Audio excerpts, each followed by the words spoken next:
देखिए ये 1992 पीएमटी का क्वेश्चन है। क्वेश्चन ये कह रहा है कि the mean radius of the earth is are,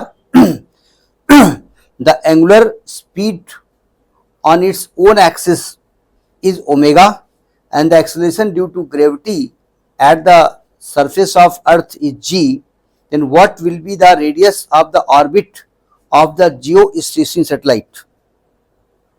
क्या कहना चाह रहे हैं? देखिए एक्चुअली ये अर्थ है,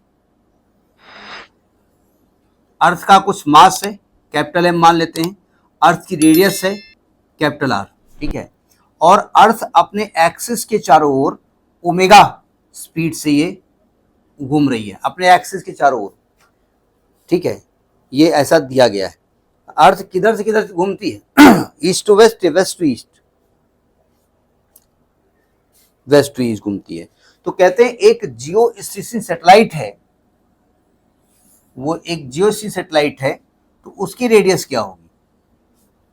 क्या कहना चाहते हैं, ये गड़बड़ क्या है? एक्चुअली में जियोस्टेशनरी सैटेलाइट्स का मतलब क्या होता है?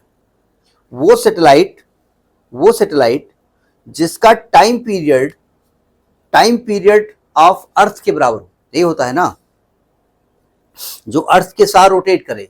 तो अगर अर्थ ओमेगा से रोटेट करेगी तो क्या मैं कहूंगा कि जियोस्टेशनरी सैटेलाइट भी ओमेगा एंगुलर वेलोसिटी से मूव करेगा?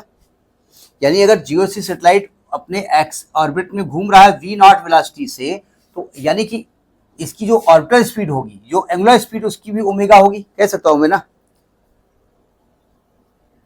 तो इस पहली बात तो इसको घूमने, अच्छा ये आर न मानो, ये R1 मान लेंगे, इसको घूमने के लिए इसको सेंट्रीपिटल फोर्स चाहिए।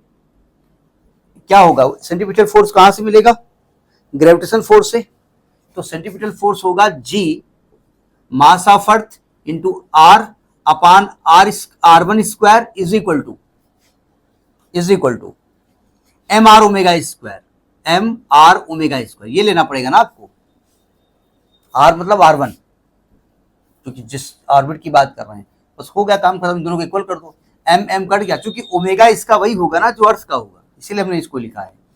ये स्मॉल एम है, ये मास ऑफ सैटेलाइट है, ये एम कट गया। तो यानी कि अगर हम क्रॉस मल्टी R1 को उधर ले जाएं तो R1 cube is equal to GM by omega square. तो R1 की वैल्यू आएगी GM बाई ओमेगा स्क्वायर की पावर 1/3, क्योंकि जो क्यूब है इधर आके क्यूब रूट बन जाएगा, क्यूब रूट बोले तो 1/3। अब चूंकि आपको मास ऑफ अर्थ नहीं दिया हुआ है, तो हम जानते हैं कि GM को लिख सकते हैं स्मॉल GR स्क्वायर, तो आएगा आपका GR square upon omega square की पावर 1/3। तो ये आएगा। क्वेश्चन अपने में इंपॉर्टेंट है।